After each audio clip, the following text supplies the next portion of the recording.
আরে দাদা, তুমি তা আজ হঠাৎ আমাদের দোকানের সামনে কেন রে? তোর দোকানে আসা কি আমার কাছে নিষেধ আছে নাকি রে? হ্যাঁ, আরে না না, কি যে বলো দাদা। বসো বসো। তা দাদা বলো, কি জন্য আসতে হলো আমার কাছে? এ পাশ দিয়ে যাচ্ছিলাম, তাই ভাবলাম তোর সাথে একটু দেখা করে যাই। আরে প্রতাপ দা, তুমি তা কি মনে করে? আরে এ পাশ দিয়ে যাচ্ছিলাম, তাই ভাবলাম যে তোদের সাথে একটু দেখাই করে যাই। হ্যাঁ দাদা, সুনীল চলে এসেছে, তাহলে চলো আমরা চা খেতে খেতে কথা বলি। বেশ বেশ, তাহলে চলো তাই করি।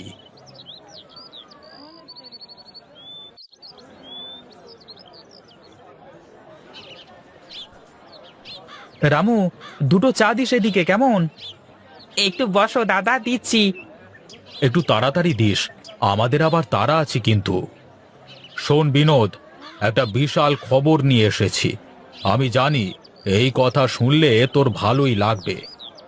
হ্যাঁ হ্যাঁ, বলে ফেলো দেখি, কি তোমার সেই কাঙ্ক্ষিত কথা? ইসলামপুরে এক ইরানি কাপড়ের ব্যবসায়ী এসেছে, অনেক সুন্দর সুন্দর কাপড় নিয়ে এসেছে। বলেছে যদি ব্যবসা করবার মতো সঙ্গী পাই, তাহলে নিয়মিত সব কাপড় এখানে পৌঁছে দিতে পারবে। বাবা বাবা, এ তো খুবই ভালো কথা দাদা। তুমি তো দেখি জব্বর খবর এনেছো। এই নাও দাদা, তোমাদের চা। কম দামে এত ভালো কাপড় কোথাও পাওয়া যাবে না, বুঝলি? তাই বলছিলাম যে ব্যবসা করতে হলে ওখান থেকেই কাপড় নিলে ভালো হবে মনে হয়। আচ্ছা ঠিক আছে, তাহলে আগে দেখি সুনীল কি বলে, তারপর তোমাকে জানাবো। এই সুযোগ হাতছাড়া করিস নে, আমার মনে হয় লাভই হবে, বুঝলি?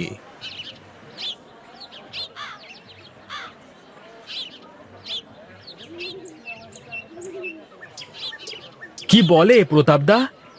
কি আর বলবে, ইসলামপুর নাকি কোথায় এক বড় কাপড়ের ব্যবসায়ী এসেছে, তার থেকে কাপড় নেওয়ার কথা বলছিল আর কি। যাই করো ভেবে চিন্তে করো দাদা, তুমি আমার থেকে বড়, তোমাকে আমি কোনো কাজে নিষেধ করব না। আমি যাই করি না কেন, তোর মতামত ছাড়া তো কিছুই করব না, এটা তুই ভালো করেই জানিস। আর একা একা নেওয়ার সিদ্ধান্ত অনেক সময় ভুলও হয়ে যায়। প্রতাপদা মানুষটা খুব একটা সুবিধের নয়, বুঝলে? তার কাজ, সে যেখান থেকে একটু কমিশন পায় তার হয়েই কাজ করে।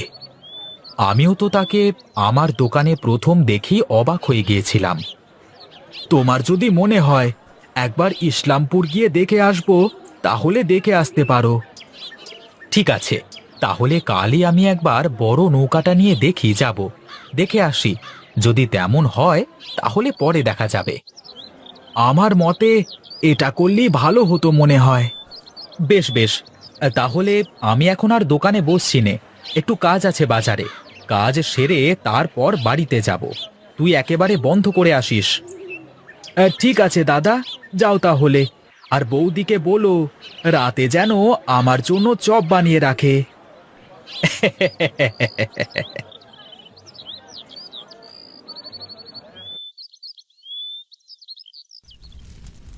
আচ্ছা দিদি, তুমি এত ভালো আলুর চপ কিভাবে বানাতে পারো গো?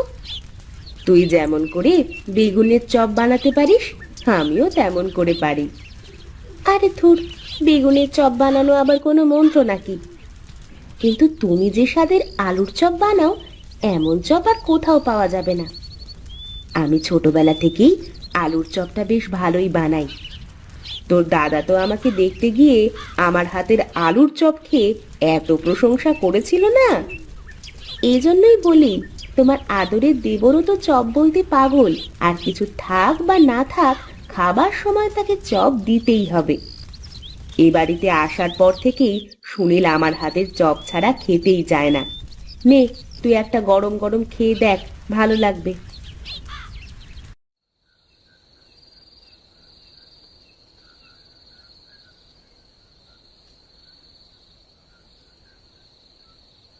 তোমাদের আসতে এত দেরি হলো কেন আজ? সুনিতা বসে থাকতে থাকতে ঘরে গিয়ে ঘুমিয়েই গেছে। কাজ কাম না থাকলে তো মানুষ ঘুমাবেই, আমাদের কি আর কাজের অভাব আছে? হ, যত কাজ তো খালি তোরাই করিস, আর আমরা বাড়ি বসে বসে খাই আর ঘুমাই। কিন্তু দাদা, তোমার এত রাত হলো কি জন্য? তুমি তো সেই অনেকক্ষণ বেরিয়েছো। কি ব্যাপার, দোকান থেকে বের হয়ে বাড়ি না এসে কোথায় গিয়েছিলে তুমি? আরে তোকে বললাম না, বাজারে কাজ আছে, সেই কাজগুলোই সেরে আসতে অনেকটা দেরি হয়ে গেল।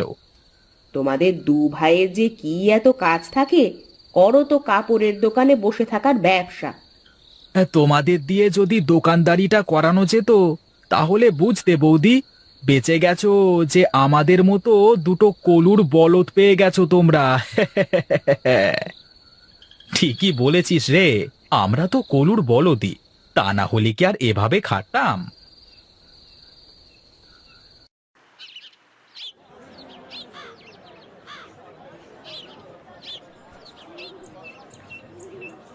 কিরে, দোকানের সামনে এত মানুষের ভিড় কেন? আমিও তো বুঝতে পারছি না দাদা, চলো তো আগে গিয়ে দেখি।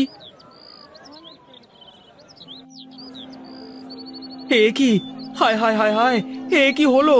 আমার যে সব শেষ হয়ে গেল, কি যে হলো আমার? এসব কি করে হলো রে বিনোদ? আমার যে খুব খারাপ লাগছে রে।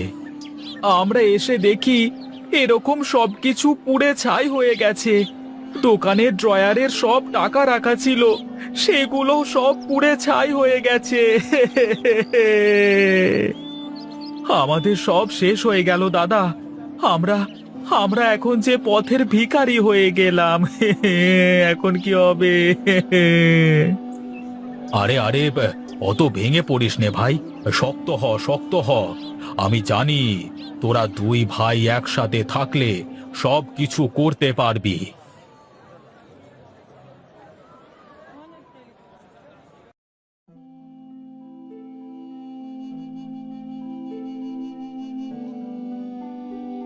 কি গো, শুয়ে আছো তুমি ঘরের ভেতর, আর আমি তোমাকে খুঁজে বেড়াচ্ছি বাইরে। কিছুই ভালো লাগছে না গো গিন্নি, মনটার ভেতর খালি হাহাকার করছে। যা হওয়ার তা তো হয়েই গেছে, এখন আর অত চিন্তা করে শরীর খারাপ করে লাভ নেই। চিন্তা কি আর সাধে আসে নাকি গিন্নি? একটা নগদ টাকা পয়সা কিছুই হাতে নেই। দোকান তো গেলই, সাথে টাকা পয়সা নগদ সব কিছুই চলে গেল গো। এখন এভাবে শুয়ে বসে থাকলে তো হবে না, কিছু একটা তো করতে হবে।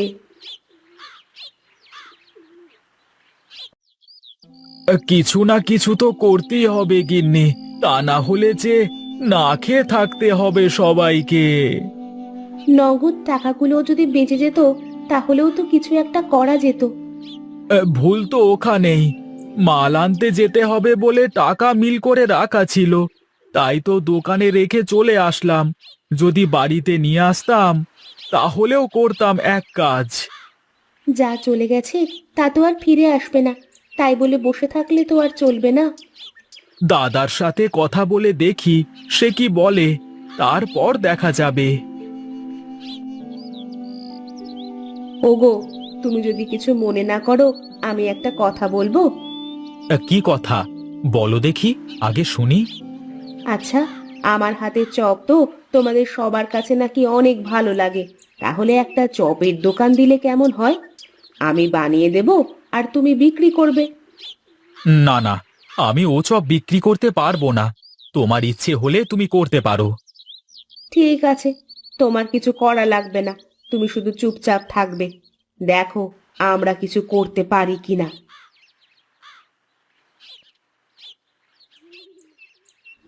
শোন সুনীল, আমি আর সুনিতা চপ বানিয়ে বানিয়ে দেব, আর তুই শুধু বিক্রি করবি, পারবি না তুই? কি যে বলো বৌদি, কেন পারবো না? এতদিন শাড়ি কাপড় বিক্রি করতাম, কত করে টাকা নিতাম, এখন না হয় চপ বিক্রি করে 2-1 টাকা করেই নেব। ছোট থেকেই বড় হতে হয়, তুমি পারবে কিনা বলো? আলবাত পারবো, তোমরা ভেজে দাও, দেখো আমি কিভাবে বিক্রি করে আসি। চল ছোট, আমরা তাহলে রান্নাঘরে গিয়ে কাজ শুরু করে দিই।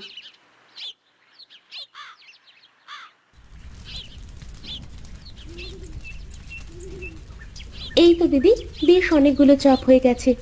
আজকের মতো এগুলোই থাক। যদি বিক্রি হয়ে যায় তাহলে কাল থেকে দেখা যাবে বেশি করে। ঠিক আছে, তাহলে এগুলো তোলা হয়ে গেলে নিয়ে গিয়ে সুনীলকে দে। ঠিক আছে দিদি, তাহলে এগুলো উঠিয়ে ফেলো। দিদি, আমি তাহলে এগুলো দিয়ে আসি।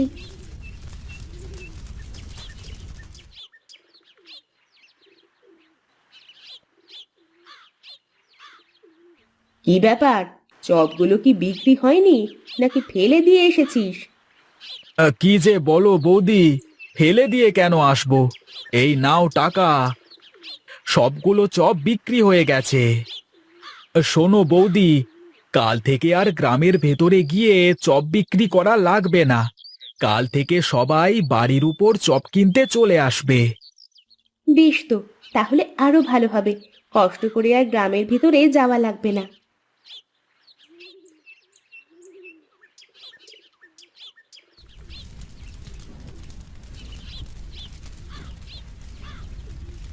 আমি আসলে তোমাকে অবহেলা করে তোমাকে কোনো সাহায্য করিনি। আমাকে তুমি ক্ষমা করে দিও। কি যে বলো না, এসব কি আমি আমার একার জন্য করেছি নাকি? আমাদের জন্য করেছি। হ্যাঁ দাদা, এতদিন তো আপনারাই কাজ করতেন, আমাদের কিছু করার দরকার হয়নি। কিন্তু এখন এই খারাপ সময় আমরা দু বোন আপনাদের পাশে দাঁড়াতে পেরেছি, এর থেকে যে আর আনন্দের কিছুই হতে পারে না। যাও যাও, এখানে দাঁড়িয়ে না থেকে সুনীলকে একটু সাহায্য করো। পাগলটা একা একা সব সামলাতে গিয়ে হিমশিম খাচ্ছে। হ্যাঁ হ্যাঁ, তাই যাচ্ছি তাই যাচ্ছি।